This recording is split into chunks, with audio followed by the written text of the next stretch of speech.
Allahu Allahu Allahu Allah. Assalamualaikum warahmatullahi wabarakatuh. Waalaikumsalam.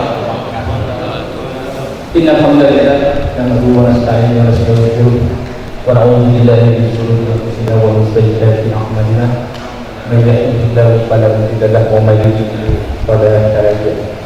Asyhadu an la ilaha illallah wa asyhadu anna Muhammadan abduhu wa rasuluh. Allahumma shalli wa sallim ala Muhammadin wa ala alihi wa sahbihi wa man tabi'ahum bi ihsan ila yaumil din.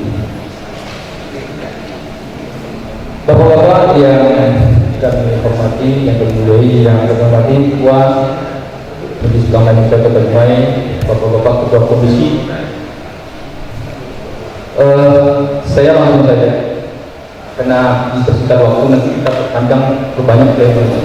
Yang mana kawan-kawan untuk membuka pengantar saja. Ini saya sudah buat beberapa pengantar itu baru soal level. Jadi nanti nanti ada program aplikasi Arab kadang kadang malam-malam sampai jam 3 baru saya buat, jadi makanya nanti dalam memahami.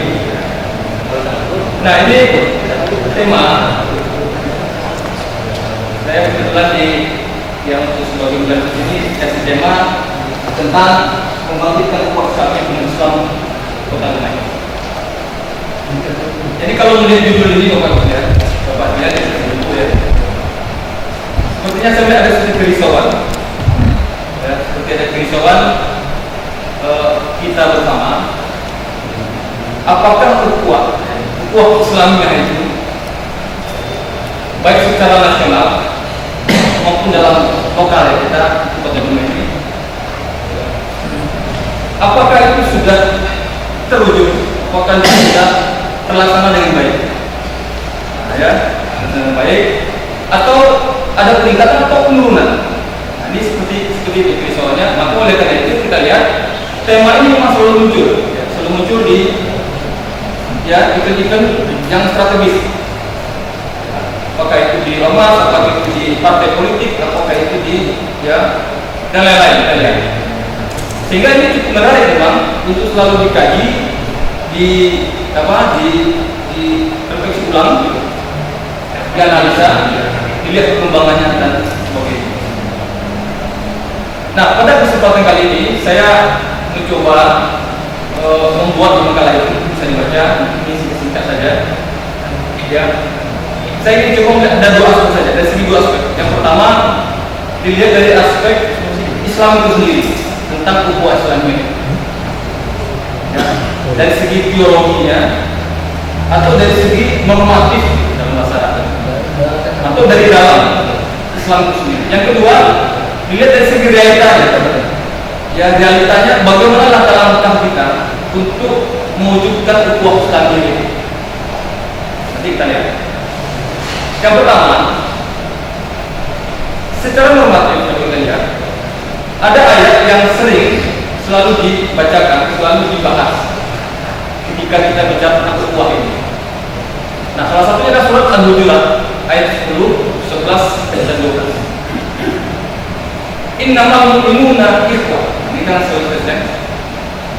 Kalau kita lihat dari segi ayat ini, Al-Quran tidak menyatakan innamal muslimuna ikhwah, tetapi menggunakan kata-kata innamal mu'minuna ikhwah. Mu'minuna, tapi tidak muslimuna.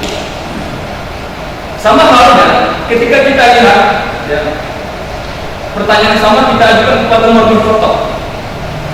Karena Umar bin Khattab adalah orang yang pertama memberikan istilah Amirul Mukminin, tapi dia tidak menggunakan istilah Amirul Muslimin, tapi Amirul Mukminin. Pertanyaannya kenapa? Nah, walaupun kedua-duanya kalau kita lihat berdasarkan iman, tapi yang nampak ke permukaan itu adalah yang dilihatnya adalah Islamnya, zahirnya. Jadi hal yang nampak Islam. Nah, itulah yang menjadi ukurannya. Sehingga kalau kita mengatakan ukhuwah imannya, lalu ukurannya apa? Sulit bagi kita untuk mengukur. Tapi kalau ukhuwah Islamnya, ini mudah nampak. Nah, oleh karena itu Kita kan menggunakan istilah ukhuwah Islamiyah, tapi tidak ukhuwah imaniyah, tapi selalu menggunakan ukhuwah Islamiyah. Kenapa? Karena itulah yang resminya, itulah yang zahirnya, yang kelihatan, yang bisa dirasakan. Sehingga kita lebih menggunakan istilah menggunakan ukhuwah Islamiyah. Nah, walaupun keduanya berdasarkan iman, ya betul. Tetapi sekali lagi ini adalah dilihat dari hal zahirnya. Nah, inilah yang ketika kita lihat ya di masa Nabi, ya, di masa Nabi, secara umum. bahkan dalam Al-Quran dikatakan, dijelaskan langsung, dijawab, ya, ayat 14 itu, ya. Jadi berkatalah orang-orang Arab, ya kan, peristiwa seorang Badui, ya, Nabi dalam kondisi istirahat, lalu dia datang dengan teriak-teriak, ya Muhammad, ya Muhammad, datang, sehingga orang Arab itu mereka mengatakan, kami beriman. Maka Nabi itu mengatakan, jangan katakan Anda beriman, tapi katakanlah Anda Islam. Kenapa? Karena beberapa ahli tafsir, Badui di sini, Arab di sini bukan negeri, bukan kampung. Tapi di sini adalah Badui. Badui itu adalah orang, kalau saya bilang Islam, orang yang bertindak berdasarkan spontanitas, itu namanya Badui. Jadi Badui itu bukan negeri, bukan Arab. Tapi adalah orang yang bertindak berdasarkan spontanitas. Apa yang dia rasakan, dia utarakan. Apa unek-uneknya dia sampaikan. Tanpa kompromi, tanpa aturan. Gitu. Jadi tanpa sopan santun. Bahkan Badui itu di masa Nabi, dia kencing, itu saja. Tidak tahu yang kencingnya adalah masjid. Itu namanya Badui. Jadi Badui itu adalah, kalau kita lihat sekarang, kalau begitu makna Badui, ya di Dumai banyak Badui. Buang sampah sembarangan, tidak mau tahu dia buang sampah di mana. Meludah sembarangan, tidak mau tahu dia meludah di mana. Itu namanya Badui. Ya. Jadi itu kalau kita lihat dari sini sejarah. Nah, Bapak-bapak sekalian yang saya muliakan, yang kita diingatkan.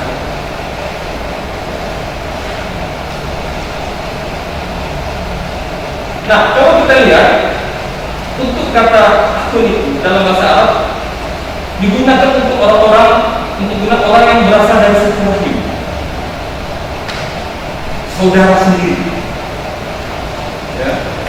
Akun ikhwan. Jadi innama mu'minuna ikhwatun. Jadi kata akun itu dalam bahasa Arab ya digunakan untuk orang yang berasal dari satu rahim, satu ibu. Tetapi Al-Quran tidak menggunakan istilah itu untuk orang-orang yang ya Al-Quran menggunakan istilah itu untuk orang seiman juga.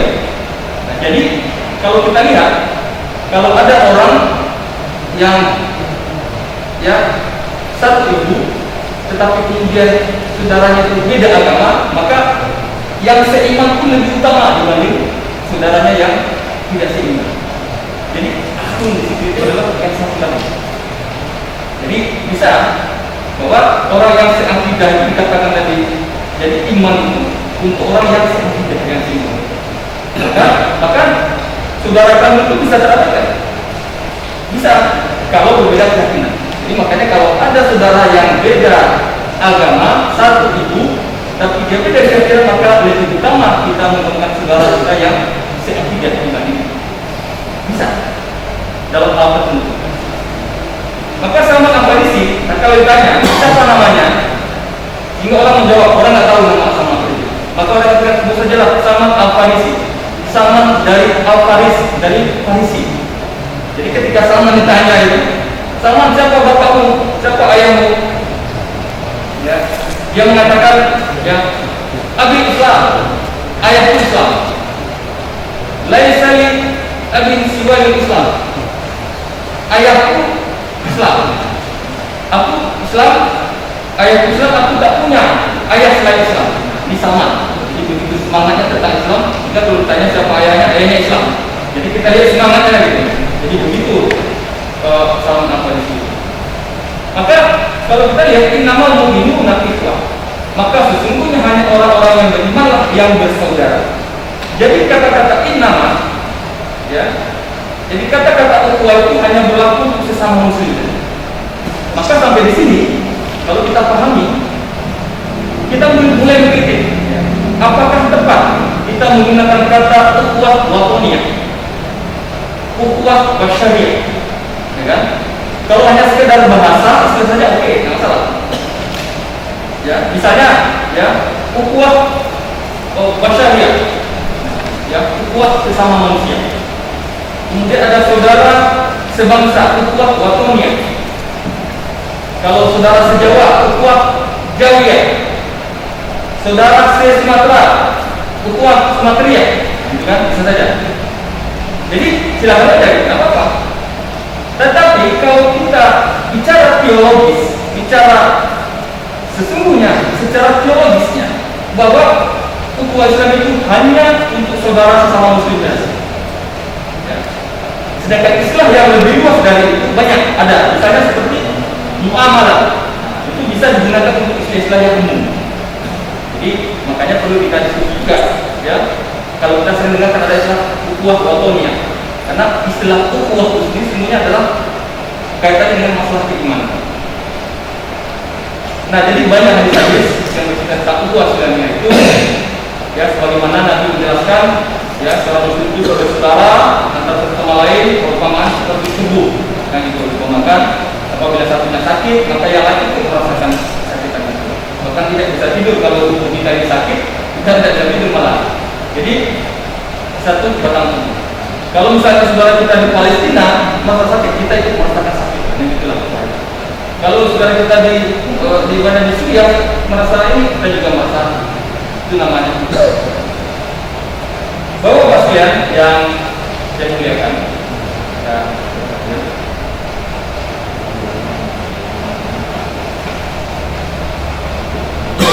Jadi kalau kita lihat layu inuna ini, layu inuna tidak sempurna iman seseorang di antara kamu. Jadi la di sini bukan la nafi lil wujud, tapi la yang menafikan kesempurnaan, bukan la yang menafikan bukan adanya.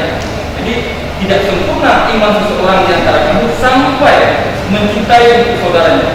Apa yang dia cintai untuk dirinya sendiri, artinya berbagi. Kita berbagi. Jadi ya, jadi kalau saudara kita lapar, ya kita bagi minimal. Nah, ingat ketika, nah minimal, kenapa kita katakan minimal? Karena ada yang lebih dari itu. Nah, sebagaimana yang telah dikatakan Al-Quran, sebagaimana berlaku para sahabat. Suatu ketika Umar bin Khattab, ya, ketika itu ingin makan gulai iga. Kemudian ada tetangga yang mengantarkan. Nah, ini senang sekali Umar bin Khattab. Ketika Umar bin Khattab mau makan, ingat sebuah hadis Nabi. Barang siapa, ya, yang memberikan apa yang dia cintai, maka dia akan dapat pahala yang besar. Maka nggak jadi makan, lalu kami pembantunya bagikan ini ke tetangga kita. Lalu dibawa ke pembantu, sampai pembantu senang. Wah, ini dapat gulai iga. Nah, ketika mau makan sama, ingat juga hadis yang sama, dan jadi lalu dikasih lagi. Akhirnya dalam satu malam itu berputar lah dari iga itu. Akhirnya sampai kepada Umar bin Khattab. Ya, alhamdulillah, kalau udah rezeki itu nggak kemana. Jadi artinya apa? Pahalanya sudah dapat. Tetapi dia mengamalkan sebuah Nabi, dan begitulah. Nah, kalau kita saat ini kalau diberikan gulai, diberikan makanan oleh tetangga, lalu kita bagikan lagi, jangan harus terus lagi. Jadi begitu. Jadi ini makanya kita katakan minimal. Jadi minimal itu berbagi. Maka lebih dari itu para sahabat sudah mempraktekkannya. Jadi itulah dalam yang kedua. Nah, Bapak sekalian, itu dari segi biologinya bahwa ukhuwah itu sesungguhnya itu hanya sekedar dengan kesatuan kita. Nah, bagaimana langkah-langkah kita untuk memperkuat ukhuwah Islam ini? Ya, bagaimana kita untuk mewujudkan ukhuwah Islamnya? Saya membuat catatan tentang hal, ya. Ada hal yang harus kita tempuh supaya ukhuwah Islam itu bisa jalan, bisa membumi. Yang pertama adalah, ya, walaupun ukhuwah Islam itu gampang kita ucapkan, gampang kita sebut, ya, sangat mudah dibicarakan tapi kadang sulit untuk dilaksanakan. Nah, tapi bukan berarti tidak bisa, ya, bukan berarti tidak bisa, karena ini sudah banyak disampaikan oleh Rasulullah dan para sahabat. Pertama adalah dengan kita lakukan adalah ta'awud. Jadi walaupun ta'awud ini bahasa sering orang untuk menghina, ya, mulai melamar, melihat pasangan, tapi ini juga bisa kita pakai dalam kehidupan kita berorganisasi, berukhuwah. Yang pertama adalah ta'awud, saling mengenal. Jadi sebagai contoh, kalau kita berada dalam suatu komunitas orang Islam, maka harus saling mengenal. Jadi kalau ini ukhuwah Islam yang ada dalam komunitas kita, maka harus ta'awud. Sebagai contoh, mungkin sudah sholat berjemaah bertahun-tahun, tapi kita nggak kenal jemaah kita. Nah, itu namanya bukan ta'awud. Jadi oleh karena itu kita harus kenal. Apalagi pada masa COVID ini, ya mungkin kalau ta'awud kita datang ke rumah lebih mudah dulunya. Tapi sekarang nggak bisa lagi. Nah, tapi kita harus bagaimana men-setting ulang. Ya, samping cara-cara yang lama, tapi kita harus juga memanfaatkan IT dalam bagaimana membangun ukhuwah Islamnya. Nah, jadi saling mengenal apanya. Sedangkan mungkin tidak hanya kenal namanya saja. Nah, kita kan banyak kenal nama nih. Kalau perlu kita mengenal keislamannya, mengenal latar belakangnya, mengenal latar belakang keluarganya. Kalau perlu mengenal masnya kalau dia masuk kita beda. Karena kalau kita nggak mengenal, ya kita sulit untuk bisa lebih masuk kepada fase berikutnya. Jadi saya ingat betul, saya baca dalam buku sejarah ketika Kiai Haji Ahmad Azhar Basir terpilih jadi ketua Muhammadiyah yang ke-11 di Muktamar Yogyakarta. Beliau tidak populer di kalangan wartawan, populer di kalangan wartawan, sehingga ya, wartawan mencari-cari kita pun tidak pernah bisa. Tapi akhirnya wartawan menemukan riwayat beliau itu di kata-ketik perpustakaan Kristen yang ada di Yogyakarta. Mulai dari riwayat sakitnya, ya, latar belakang keluarganya, keilmuannya, dan kiprah kontribusinya. Nah, bayangkan orang Kristen punya catatan-catatan tokoh-tokoh keislaman. Pertanyaannya bagaimana dengan kita? Apakah kita sudah punya catatan-catatan tokoh-tokoh agama kita, khususnya di rumah? Makanya saya mengusulkan perlu ada kita membuat, ya, seperti misalnya di PMD. Nah, ini sejarah PMD itu panjang, harus dirumuskan. Siapa tokoh utamanya? Fotonya siapa kita kenal, jadi supaya generasi kader-kader itu tahu. Begitu juga dengan ormas yang lain. Ya. Nah, ini yang Kristen saja tahu dia. Ya, di kata-ketik di pustaka Kristen ada riwayat tokoh-tokoh Muhammadiyah. Bayangkan, bagaimana yang kita ini kan menjadi PR buat kita bersama. Termasuk juga MUI. Makanya saya mengusulkan kalau bisa setiap akhir proyek ada fotonya di pampang. Terus kantor tinggal di pampang. Di tahun sekian. Nanti ukurannya konstruksinya semua kerjanya ini. Nah, itu juga MD itu semuanya ada. Jadi ini yang harus coba kita lakukan. Nah, harusnya itu mulai. Jadi itu sebagai contoh. Nah, untuk apa ta'awud? Yaitu untuk mencapai langkah kedua, yaitu apa? Tafahum. Kalau kita sudah saling kenal, maka kita masuk kepada fase tafahum, saling memahami. Karena kalau kita tidak kenal, namun kita paham. Ini catatan. Jadi oleh karena itu, tafahum, saling memahami. Kalau kita tidak saling mengenal, maka tidak bisa memahami. Jangankan antar satu negara dengan negara yang lain, antar ormas dengan ormas yang lain, antar suku, antar budaya kita nggak kenal. Saya lama di Jakarta waktu itu, ya. Jadi sulit kita. Jadi kalau orang Batak itu bicara keras, itu dimaklumi, wajar, karena dari Sumatera Utara.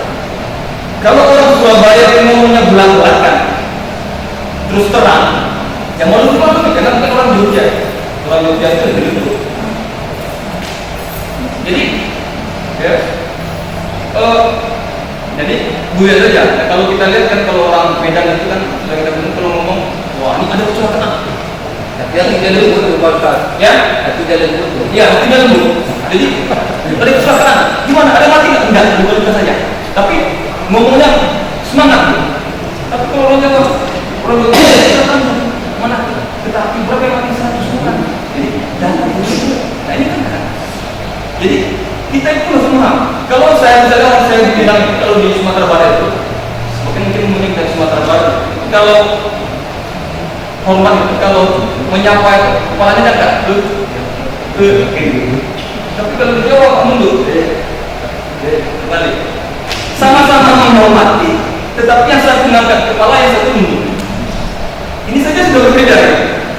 Kalau saya itu kalau dimarahin orang tua dinasihati, ya, paham nggak?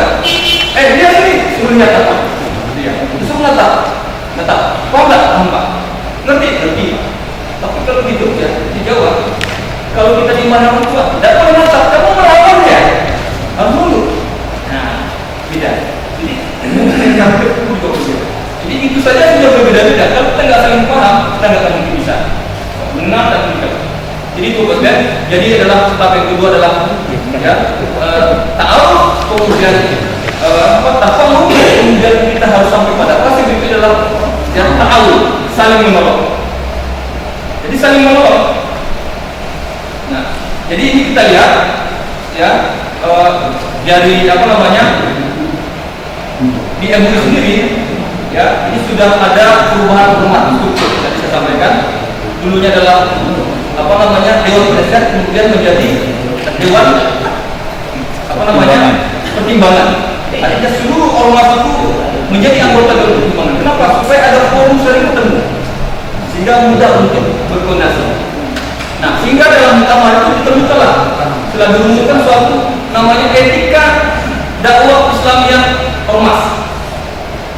Yang ditekankan dalam etika dakwah ormas itu adalah bahwa keberhasilan satu ormas itu adalah keberhasilan bersama.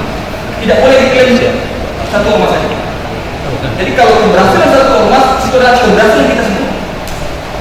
Nah, itu catatan poinnya. Ya, jadi itu yang ditekankan. Kemudian, ya kita lihat dalam beberapa lembaga itu. Nah, nanti apakah kita perlu juga merumuskan etika dakwah kita versi Dumai sesuai dengan realita dan kondisi situasi kita? Perlu juga kita diskusikan ini, perlu kita buat etika dakwah seperti ini.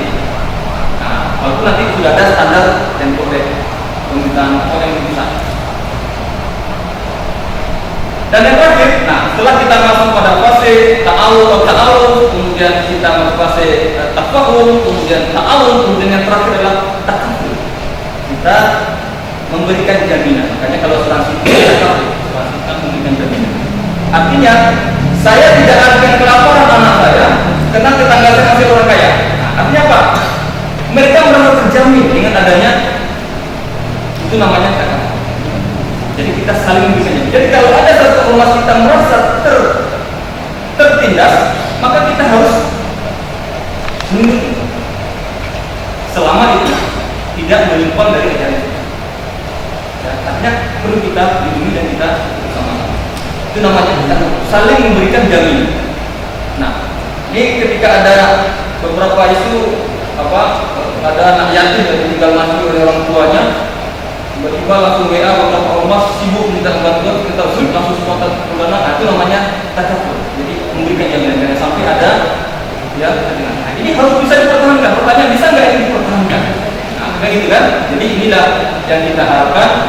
Jadi itu 4 langkah-langkah yang mungkin perlu kita wujudkan. Yang pertama adalah ta'aruf, saling mengenal antara satu sama lain. Kemudian adalah tafahum, saling memahami. Kemudian adalah ta'awun, saling menolong. Dan kemudian adalah takaful, kita saling memberikan jaminan. Itu saja mungkin yang dapat saya sampaikan. Mudah-mudahan ada manfaatnya sebagai pengantar diskusi kita. Kemudian nanti ada hal-hal yang perlu kita gali terkait dengan masalah ukhuwah ini. Kalau perlu kita rumuskan mungkin etika ukhuwah Islamiyah ormas versi Kota Dumai.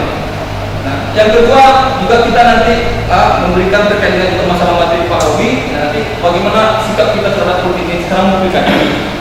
Jadi itu mudah-mudahan kita ingin MUI ini menjadi rumahnya ormas. Ini satu lagi ditekankan oleh MUI pusat bahwa MUI itu adalah rumahnya ormas. Jadi tidak boleh MUI kegiatan-kegiatan ormas, nah, kayak gitu. MUI hanya mengambil program kegiatan yang strategis saja, ya, yang strategis saja, ya, yang sifatnya adalah tasfiyatul manhaj, jadi menyatukan manhaj. Dan yang kedua adalah tansiqul harokat, jadi koordinasi pergerakan. Jadi koordinasi ukhuwah, ya, sehingga bisa duduk bersama-sama, kita harus satu seri, saling koordinasi. Nah, makanya kegiatan-kegiatan yang sifatnya PMD yang bekerja sendiri, MDI, tidak ada yang lain, tidak ada Muhammadiyah itu dengan program. Jadi makanya kita harus bersama-sama, ya. Jadi oleh karena itu kita jadikan MDI sebagai rumah kita bersama, ya, untuk kita duduk bersama-sama sehingga kita mudah untuk melakukan satu gerakan-gerakan demi perubahan. Selesai itu saja. Lebih kurang mohon maaf dan saya akhiri. Wabillahi taufiq wal hidayah. Wassalamualaikum warahmatullahi wabarakatuh.